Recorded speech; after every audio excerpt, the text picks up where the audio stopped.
Hello everybody, my name is Sunpo, and today we are basically going to review, or at least I am, of course, reviewing MiraculousLadybug. Yeah, so recently again, if you haven't watched my previous review for episode, I think 11, right? Yeah, episode 11, go check it out. Just, right over here, top right of your screen, of course. So for this one, it's a bit more quicker, to say the least. And yeah, I'm reviewing 3 episodes, but these 3 are pretty self-explanatory, and if you really want to watch it, go watch it for yourself, because to be honest, I cannot really give you all that much, because again, it's self-explanatory, but I will give you just a small rundown for most of it. I think for maybe 1 or 2 of these episodes, it will be a very short explanation, possibly, well, as short as I can make it, basically. So yeah.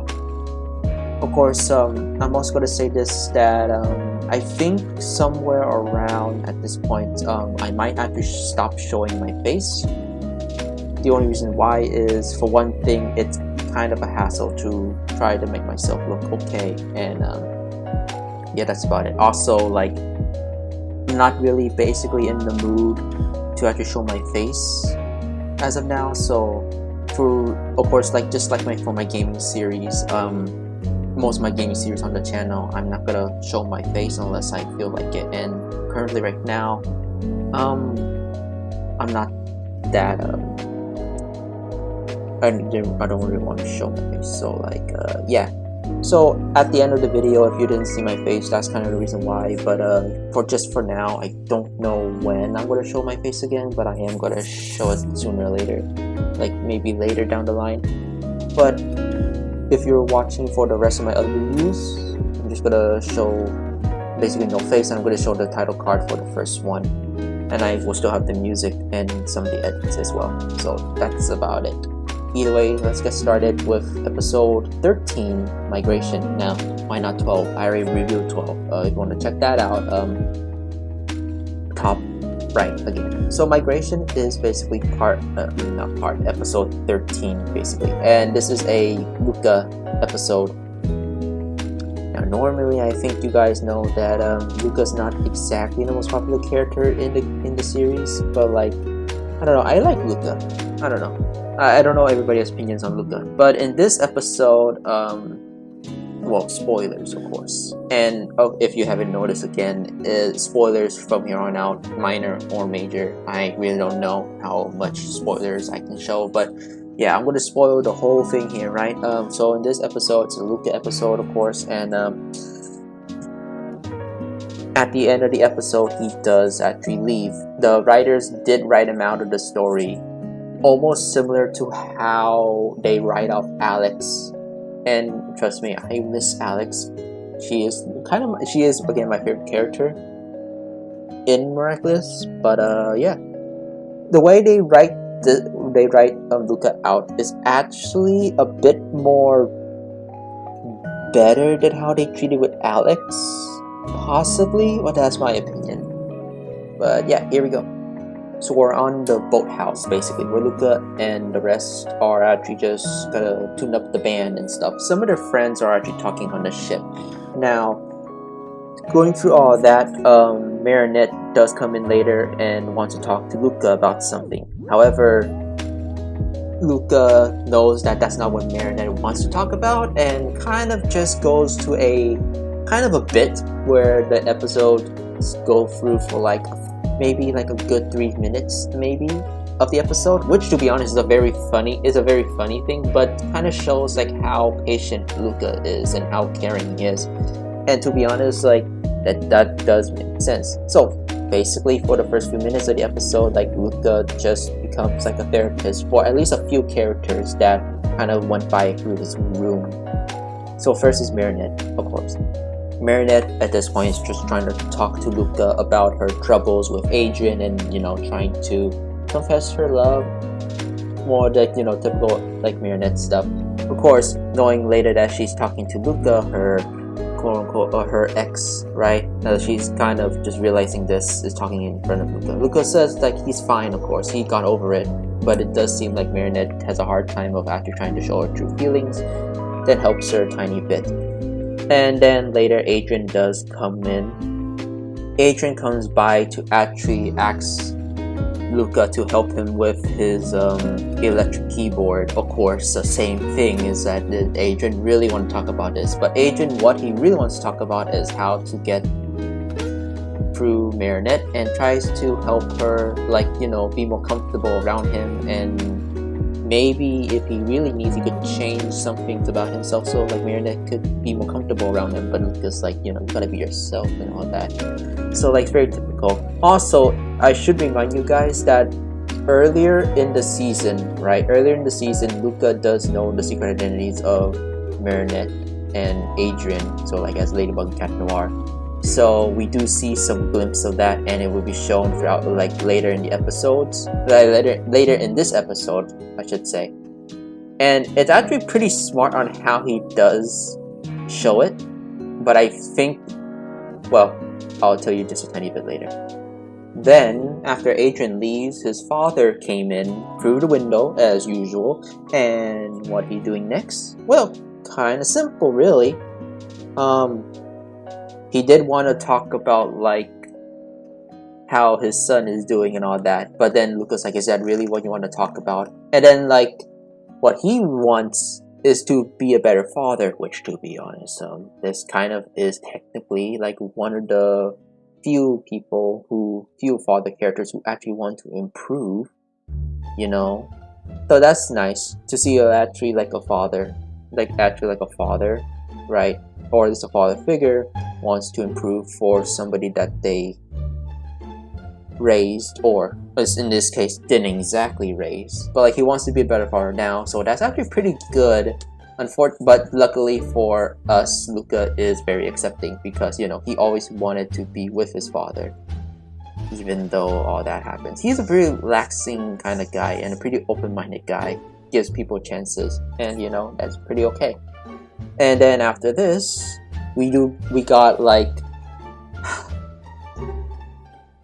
oh god, his father's secretary, because she's trying to follow him and asks Luca that does he seen Jagged, and Luca's like, is that really want to talk about, right?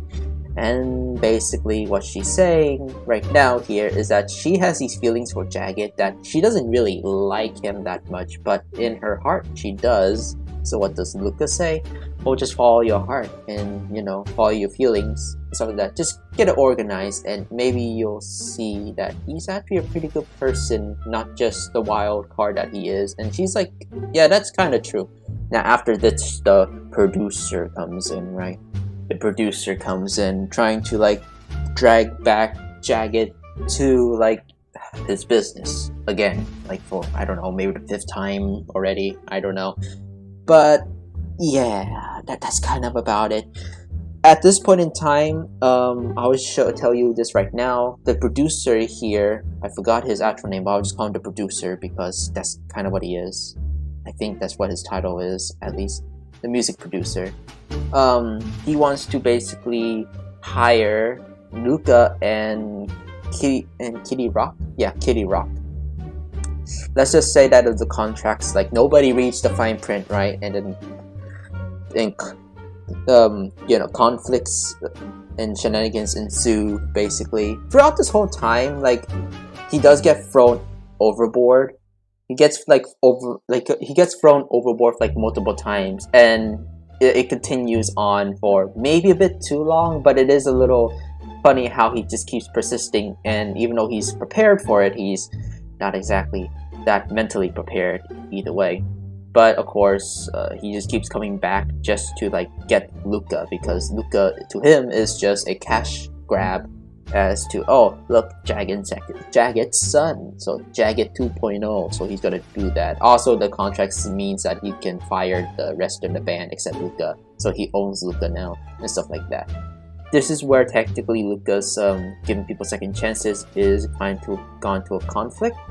However, like even though there's a negativity in Luca, he does fight back a bit with the acclimatization, which is a bit later. I don't know if I paused the recording there too early.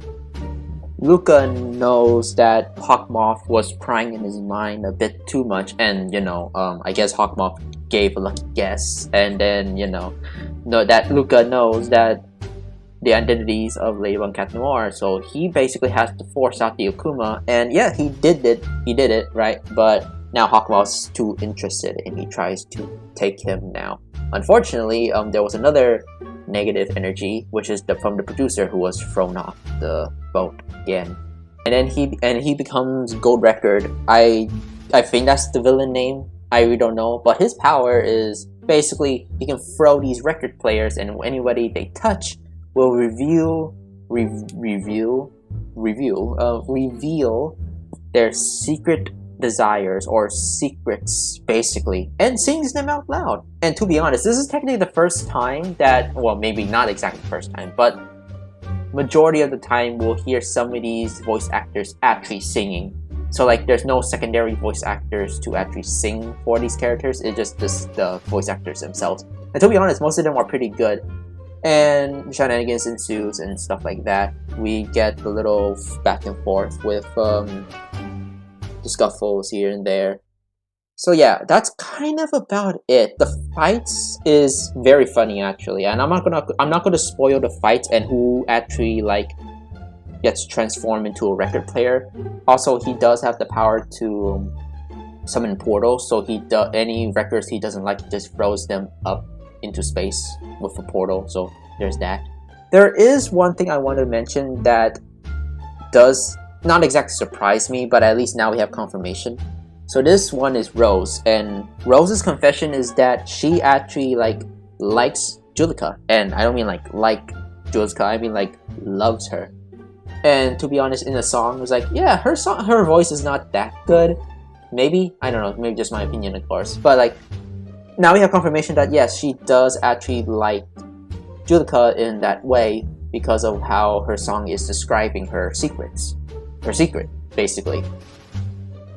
And yeah, that's just a very nice thing I would just like to point out, because us in the fandom always speculated that Rose and Juleka are like a lesbian couple, basically, but we never got a full-on confirmation except from body language and stuff like that, or at least like normal body language. Them always being close together throughout most of the episode, and we kind of just ship them together. This one kind of proves it.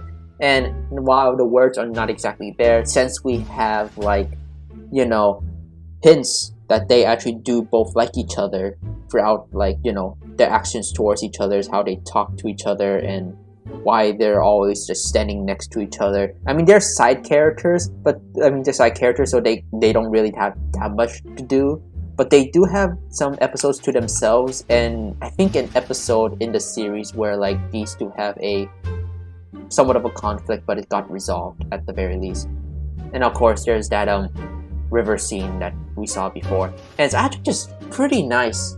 It's just pretty nice to have some confirmation, honestly. So yeah, I don't know if that was the intention, but at least now we have confirmation that these two are a couple. Much better than how Yang and Blake were in RWBY, honestly. This is like a better showcase of the affection.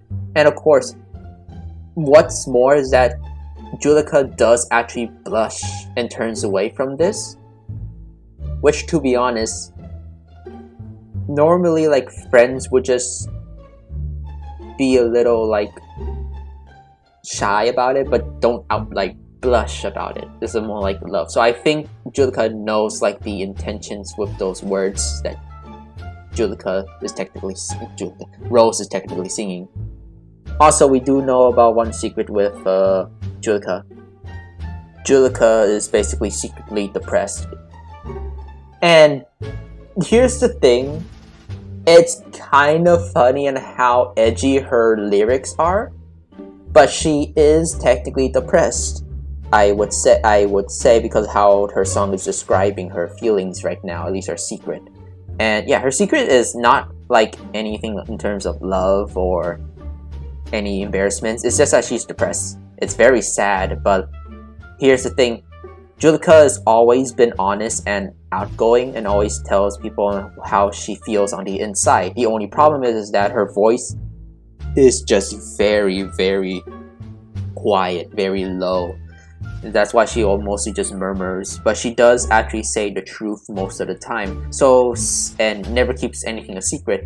So considering that this is her secret, which is technically her being depressed, yeah. Now, I'm gonna say that this might be just her being depressed, and that's like my take on it, but knowing that this is technically a kid's show, it might just be something else. And I don't think the writers would actually be that deep into this, but it's a thing to think about, and it's kind of sad for Julika, honestly. So throughout this whole episode, at least, the thing about it is just trust, and that's like a lesson we have to go through again. And after that, Luca reveals to Ladybug that he does know Ladybug's secret identity and Cat Noir's secret identity because of that one episode where he has to help them with the, I think, the greatest dreams that they ever wanted. That episode? Yeah. So the trust is still there, and Luca still trusts Ladybug on doing the mission correctly, even if that one mishap happened. So the problem has been resolved, but the director is still a a-hole. That's basically about it. But of course, he does get his slight comeuppance for stuff. I don't know. His slight comeuppance is that getting beat up. That's the thing, because the heroes they just kind of make an excuse that they were going to transform back, even though technically for them it was a very fast thing. Yeah, very fast resolve for them, so they didn't need to transform back, but they kind of just lied, technically. And Hawkmoth, does his speech at the end, of course. And at the end of the episode, Luca does actually go away with his father, Jagged, and of course, the secretary. Now, these three are basically on a worldwide tour with Jagged, basically. And Jagged wants to bring Luca along, not just because, he just wants his son back, but he wants to spend actual genuine time with his son. And you can see with these pictures here that he does actually love the time that he spends with Luca, and Luca, same thing with these two, basically. So Luca is now basically spending time with his second family. Now, who's got control of the band is Julika, because Luca said that Julika is basically the most talented out of all of them. That's about it. So yeah, that's how they write off Luca. To be honest, I hate to say it, but it's much more better than how they actually wrote off Alex, I would say. And of course, Alex is as a hero, and she has to protect time, But for Luca, he knows the secret, so and Hawkmoth only stays in Paris, which, to be honest, unless you count the movies as canon, which technically they are, not the movies, but the worldwide, the world special, Miraculous World, New York and Shanghai. If you count those as canon, which technically Shanghai is, I don't know about New York, but Shanghai is basically canon. Hawkmoth doesn't really go out into the world unless it's for a business proposition, which is very rare in this case, basically. So yeah. Also, we do get a confirmation that, I think in this episode, or maybe a few other episodes, that it's only been a year. So every episode was basically every day. Man, it took maybe a half a year. I really don't know. But I think time is just very inconsistent in the series. So yeah. But at least the timeline wise is very consistent in terms of plot and the timing of each episode. Just maybe not the actual day and night cycle, possibly, or the year cycle. Who knows? So the next episode is episode 14. Duration? I think it's or is it Dersion.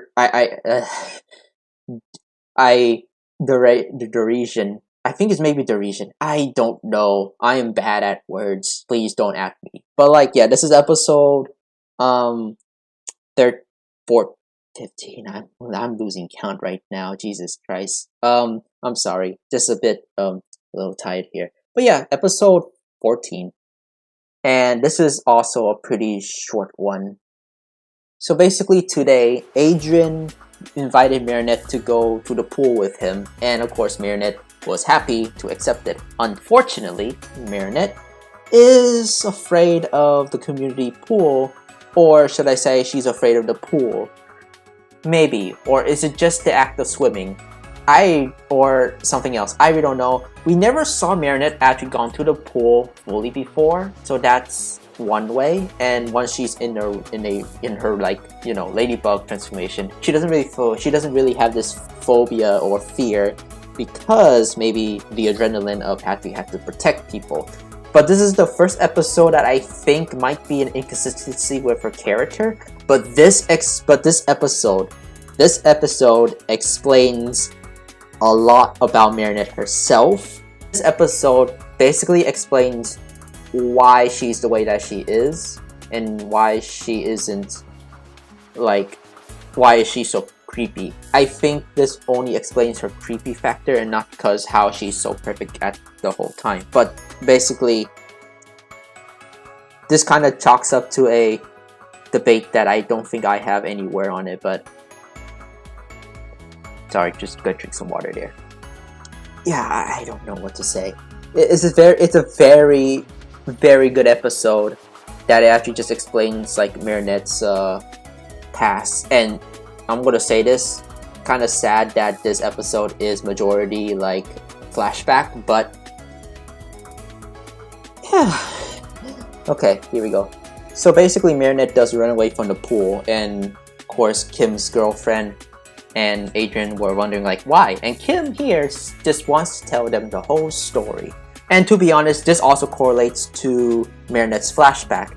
And here's the thing, Marinette does run into the locker room, and she does get akumatized, or at least attempted to get akumatized, but then she has a whole flashback in the span of like maybe 1 minute or so. But for us, it's like a few minutes because of the flashback, and we have to see it, you know. So I didn't show you guys the scene, or at least a screenshot of like the beginning of the episode, but this is technically the same way how the big episode actually began. Marinette is a bit afraid, and she's going to school, of course.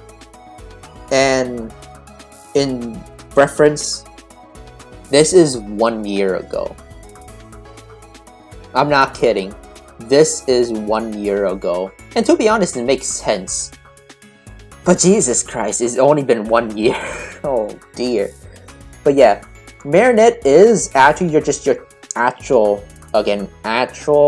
maybe like, I'll say it 3 times, like, maybe.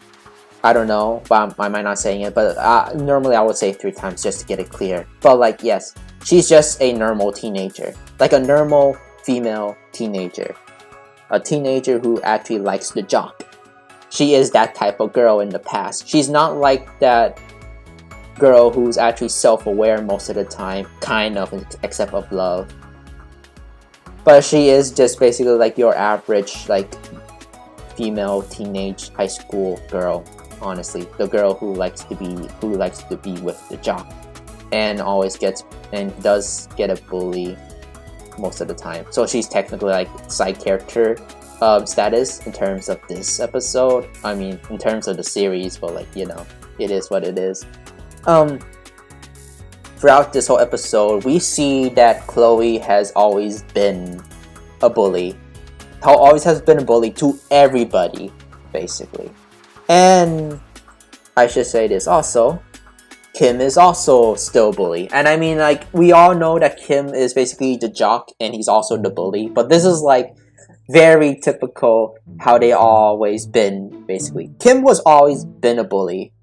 But the thing is that they did somewhere in like the year and in the months between these years that Kim actually begun to be much more friendly to everybody. But here's the thing, and I'm not gonna say everything or every single action here, but like, yeah, Kim is either really stupid or just really mean and he thinks it's funny. Or it could be both, I really don't know. But I think that Kim is just stupid in this episode. It kind of proves that Kim is just a stupid person and he's very gullible. Which, to be honest, is pretty sad. I do think that he basically bullies people, not just because it's funny to him, but it's just that because he doesn't really understand how it makes everybody else feel. So after this, Chloe has an idea. So basically, Chloe has an idea because she does now know that Marinette has a crush on Kim, and yes, that's true. Marinette's first crush is Kim.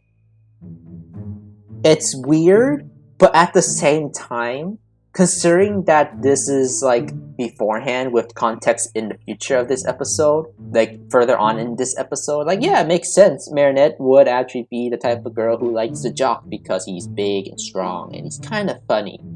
At this point, Marinette doesn't exactly know what's like to be at the receiving end of bullying, or at least a joke, except when it comes to Chloe, but not yet in the terms of people who she loves. And yeah, this is like, she's not actually that creepy with the term of love. She is just like, it's just normal, like normal, typical, like how romance is supposed to be, not like how Marinette shows it like in the very beginning of the series. I'm just gonna say it like that. Either way, let's continue. So yeah, we do got that fake proposal, but in this box is basically like dozens and dozens of tiny little spiders, and I should say that they're on top of the tallest floor in the pool. And yeah, Marinette just kind of tripped over the diving board and she's falling straight face forward into the pool. Now thankfully there's water, but that is basically very dangerous. Also, if you're wondering how they got to the pool, Marinette basically invited Kim to the pool because for a date. Yeah. Of course, after all that, Chloe did actually record everything, and she's gonna post it up to the world, or at least to Paris, all of Paris, that the klutz, you know, how Marinette is just very clumsy and like trying to make her life miserable, being the laughing stock, right? And unfortunately, not like a few people did laugh in the pool, but there's a lot of other people who were just kind of worried about like Marinette. And the thing is, Kim was the only one laughing, including like maybe Chloe as well.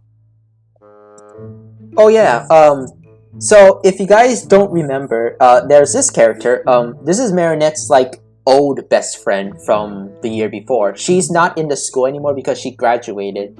And actually, I think I kind of know her name. I think her name is Socrates, but I don't want to say it like that. I don't want to say it like that's like, I know it starts with an S, and it's a very long name, like Socrates, but I don't think that's her name actually. Just let me know in the comments below if you actually know her name. But like yeah, she's here, and she's actually just Marinette's, again, best friend, but the only reason why she's very protective with Marinette and cares about her is technically because of her mother asks her to. Now why? Could you like, I mean like, I mean, with a person like Chloe, you know you have to have like some protection for your child, right? And at least like she's up to the task. She did kick the phone away and then she smashes the phone. Well, the phone belongs to Sabrina, but at this point Sabrina is very submissive, which is a bit sad. But then again, it's 1 year before, and like this is when they're 1 year younger. I don't know how much development that these guys got in a span of like a few months. But then again, if we looking for every episode in the series, that might make sense. I mean, I don't know. It's just me, I guess. Maybe. Then we have this scene right here, and it is actually a bit emotional. And the thing is, this actually explains a lot. Again, explains a lot to Marinette on how and why she is the way that she is currently, or at least in the beginning of the series. The reason why that she's obsessed of knowing everything, and I mean everything, about Adrien is because of this traumatic experience. She took love basically by face value only, and she didn't really look past on it, and she didn't really think that maybe this guy actually does like me. She kind of just forced herself upon it, which, I mean, that is true for some relationships. Sometimes you basically kind of ask the person, and like once you hang out just a tiny bit, like, okay, that works. Right, Kim and Marinette did spend a few moments with each other, and they actually did have fun. Although Kim only sees it as, you know, two buddy friends just having a day, you know. But then, you know, with Chloe, you have to mess everything up. So basically, everything that Marinette explains here is not only referencing the beginning of the series, I think season 1 and 2. But also actually explains her character. So like, she would not she actually forbid herself not to love anybody, right? She forced herself not to love anybody, and that includes, like, in the beginning of the series, she only started to like Adrian only until, like, you know, he actually started being nice to her. She likes her look. She likes his looks and all that stuff, but she doesn't go that much further until, like, that prank, and then she kind of, you know, got confused in the beginning of the episode, in the beginning of the series. But, like, you know, but putting that aside, yeah, if you want to know the full length of her reasons on her finding true love, basically, just go watch the episode. But true love for her, and I'll just say it in maybe a few words, that true love for her is to know everything about the person you love, and that includes most of their deepest and darkest secrets. Normally that is true, and that is what you're supposed to do when you're in a relationship. You have to share all your secrets, or at least maybe not all your secrets, but if you are actually the point of maybe marrying somebody, it might be best to actually, like, share all your secrets, even if it is a bit dark, or, you know, such and such, so your partner does know what to expect. Meredith kind of wants to be that person. Unfortunately, this is actually kind of makes her, like, go on in a very weird way, that she's a bit obsessed on that person, not because she actually loves them, but because before she actually fully, truly loves them, that she actually knows how to handle every single information. That also includes their multiple legal names. I mean, I don't know why, but that's what she said. She would know all their legal names, all their legal birthdays and stuff like that, you know. Even shirt size, which is a bit weird, but I mean, like, that would take forever. I mean, like, a person always grows, right? But either way, it is kind of sad, but this does explain a lot, at least for Marinette's, like, love life, and why she acts so weird around Adrian, basically. So the flashback does end here. Well, okay, I'm just kidding. The flashback doesn't end here. We do get a bit more further. We do get back to the principal's office where Chloe and Socrates, I'll just call her Socrates maybe, if I remember to say that name. But yeah, they're just kind of just back and forth onto what it would be the punishment. And the principal, he at this point, the principal did try to help Socrates, but Chloe just like, my father's the mayor, you know? And it's like, oh yeah, that's right. Well, you're suspended. But what about then? But that also includes that Socrates is suspended for 1 week, which is the end of the year. That includes basically graduation and prom. She will still be graduating, but she will not be making it to the ceremony or prom. Which actually, Chloe's just like, yeah, take that. You know, that's what you get for messing with me. Well, technically speaking, it is like her technical best friend's phone, but like Chloe's like, no, it's still the same, blah, yada, yada. And of course, threaten, blackmail the principal to the mayor, her father. I mean, like, what are you gonna do about it, huh? So afterwards, Marinette doesn't want her to go, but technically speaking, Socrates got a good point that Marinette has to stand up to herself, stand up to Chloe, because, again, she would never really always be there for Marinette, and that is true. I mean, watch the series. She's never really gonna be back until, like, I don't know, season 4? Maybe 5? Is it 4 or 5 that she appears first? I don't know. I kind of forgot. But either way, yeah, it is a bit sad again, but it's all Chloe's fault. Now, I'm not gonna go more further into this flashback anymore, but this is kind of the big thing I want to just tell you guys. If you want to see the full episode again, just, you know, check it out for yourself. This episode 14, and I would say this is a very good episode. Also, this kind of explains Marinette's modern hairstyle, the 2 pigtails, is to basically give herself more confidence and reminding her, and just reminds her of Socrates right here, because Socrates is basically the strong, brave woman who actually stands up for herself and stands up for her and protects her. And Marinette wants to be that person for other people. So that's why she was basically a strong female character in the beginning of the series, is because of this flashback. She was basically that defenseless girl. Now, is this flashback a bit too late for the series for showing her character and how she is right and how she was today. Maybe. But in my honest opinion, this is actually pretty fine. I mean, I don't really care about the placement, but if for better storytelling and better character development, or like knowing her past a bit more earlier, this would be much more appreciated if this was shown like maybe in episode 3, possibly. Episode 3. Season 3. If this was shown in season 3, that would have been much better.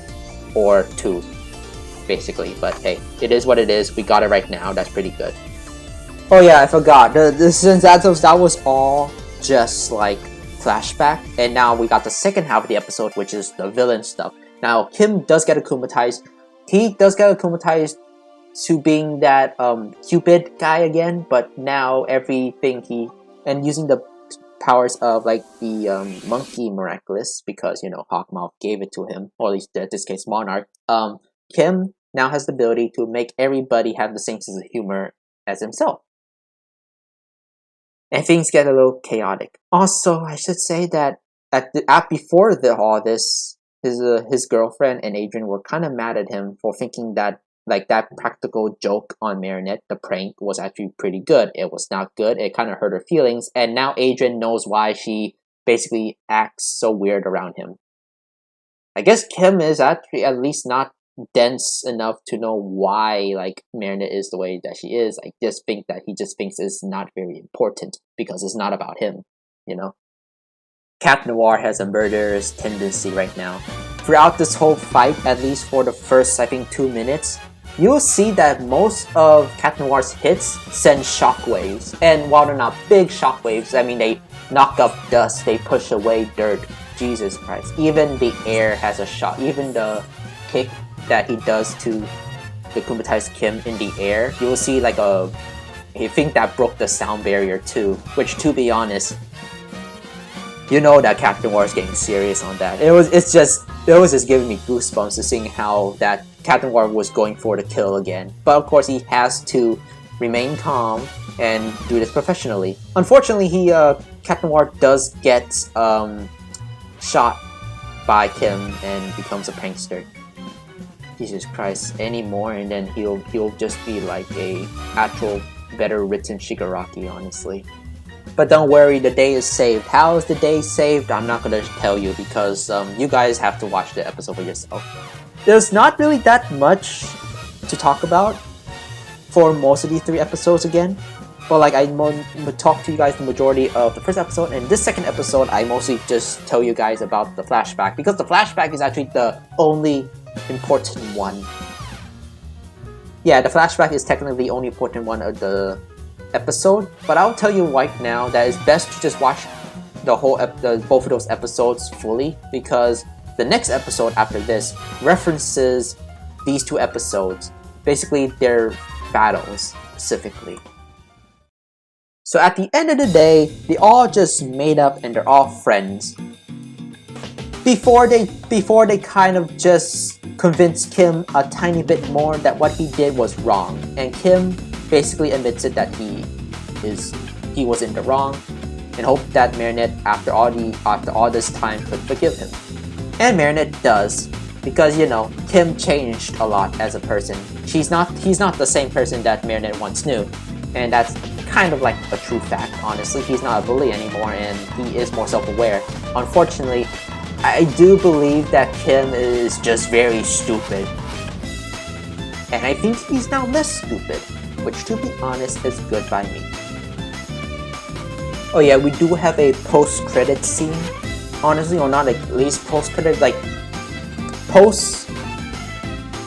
post-ending card, I guess. Post-ending card where, like, you know, you usually have like the thumbnail shot, or at least like the ending screenshot before the credits. We have a post of that, and this actually talks about like Adrian and Chloe's relationship currently. Now, Adrian always has given Chloe all these chances, but after hearing the story from Kim about what Chloe did in the past, Adrian was just kind of pissed at Chloe and was upset that Chloe never told him about this, which I think is for the better, because Adrian might have been a bit more different if that was the case.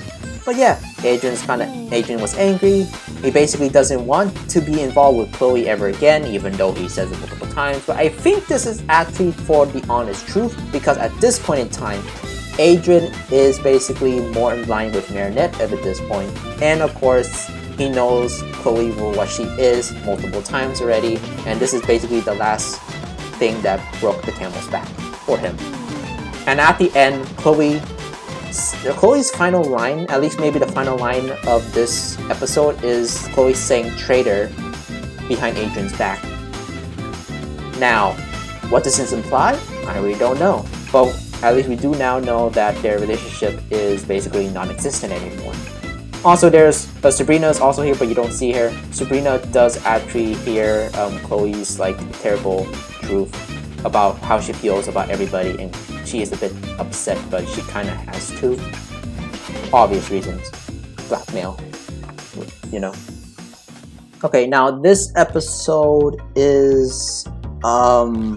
there's a lot of stuff to talk about, but there's also not a lot of stuff to talk about. The episode's name is Tuition, and this is basically the last episode that I'm going to be reviewing for the video, and this is episode 15. And I'm just going to give you the brief on this because it's best if you watch it for yourself and the antics that actually goes into the episode. And this is more of a Monarch, like Gabriel Gress / Monarch episode. And in this episode, Gabriel Gress abuses second chance. And what I mean by abuse it, that he does use it, and he does use it properly. Unfortunately, we do get to know that he only has at least a few dozen weeks until like he dies from the cataclysm. Oh, you don't remember? Yeah, Gabriel Gress still has the effects of being decayed by cataclysm from the beginning of the season.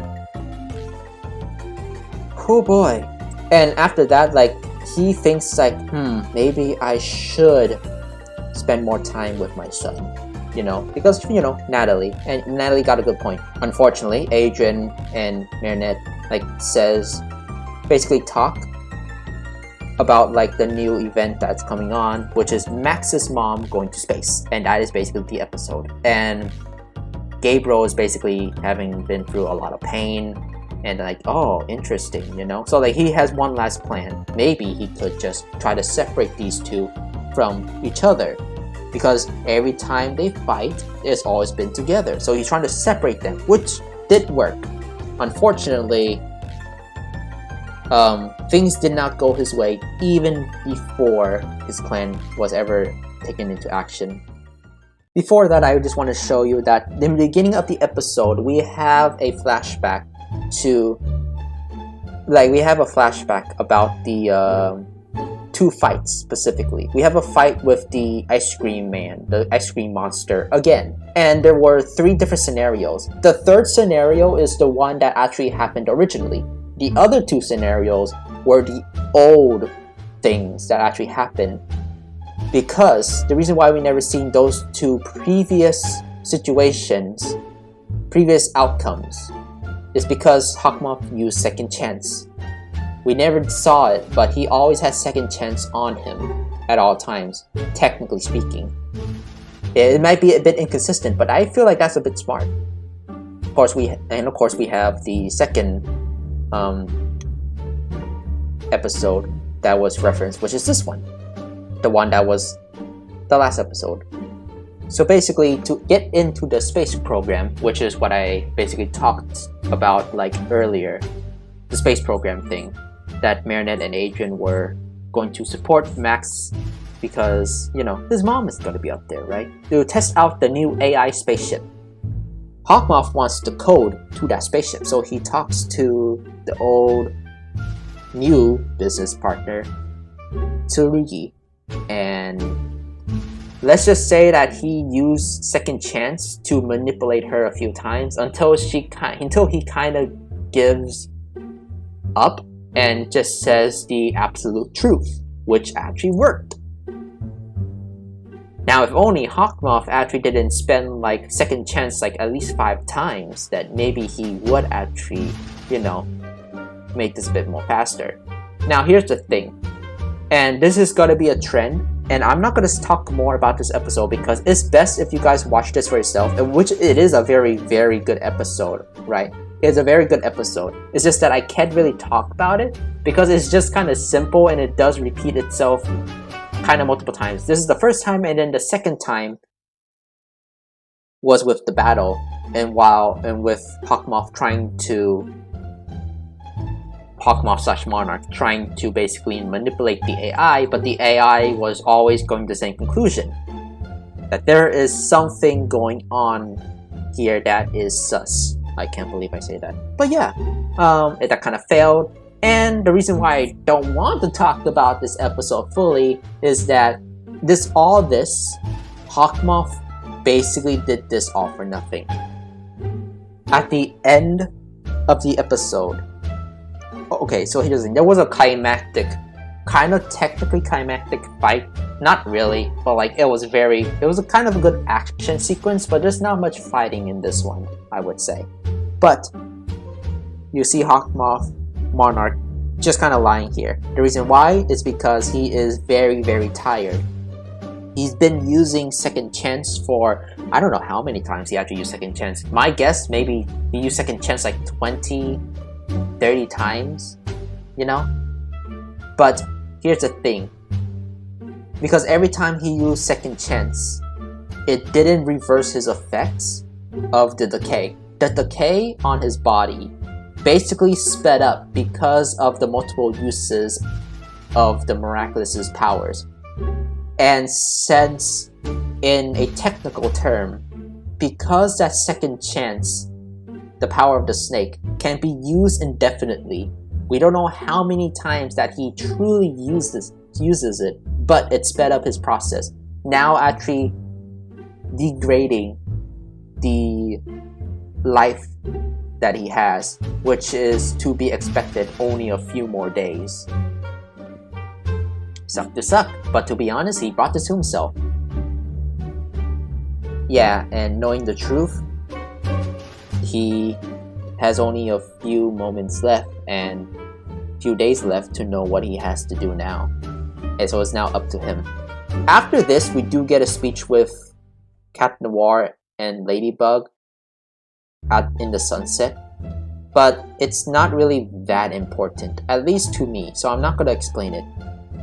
And that's it for the episodes. And that's it for the review too. So yeah, just so 3 episodes, a bit quicker video. Now normally when I do these videos, multiple episodes into one video, like a review collection, it mostly takes me about like an hour, and an hour 30 or 2 hours basically. Currently right now we're almost at an hour, but I summed it up pretty much as what it needs to be. I talked a lot, and I do mean I really truly talked a bit too much about the flashback scene, but it's a very important scene. So what are my thoughts on these episodes? I really love these episodes. I specifically actually love the episode 14 because it shows like the flashback on Marinette and why Marinette is the way that she is. And I'm just here still thinking of, wow, so that's why. It's a bit stupid, but at least now we do now know why she is the way that she is, and that's because of freaking Chloe, man. It's always been Chloe. It's a bit stupid and a bit of a cop-out, but knowing that Marinette wasn't really the girl that we fought to believe in the beginning of the series is a bit surprising to me. But I do actually like that we got these more confirmation. Marinette is, again, she's mostly just been the stereotypical bully victim, which to be honest is nothing to be scoffed at or like, you know, dismissed, right? But that's kind of like the thing that they're going for here. And to be honest, it does make sense because Marinette at this point is just more innocent, and she was basically a bully victim from Chloe.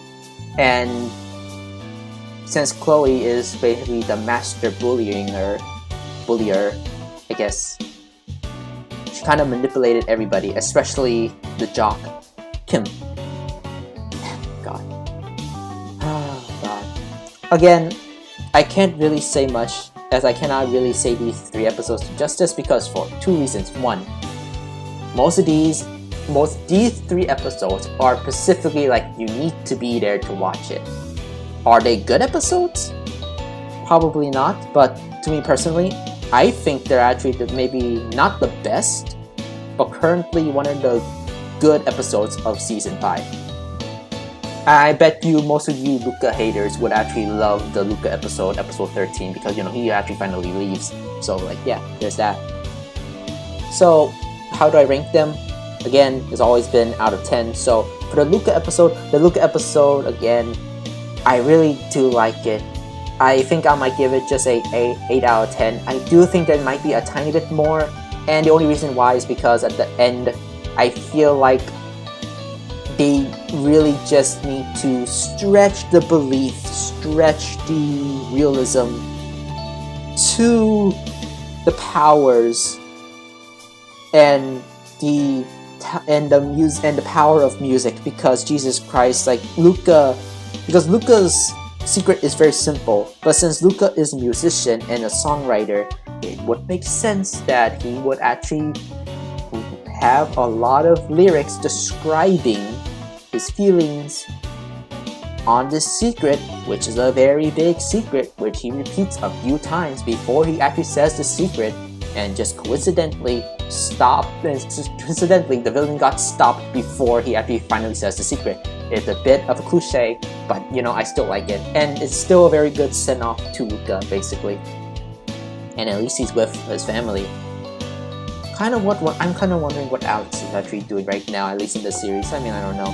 Now for next episode, I would give it like a 9 out of 10 or another 8 out of 10. I think maybe 8 out of 10 because the action scene, while I do love that we see Captain War getting much more serious now, unfortunately, I would have to say that the fight scene might not actually been so necessary. But then again, we have a villain who actually, you know, preys on the negativity. So like, yeah, that's all I could say.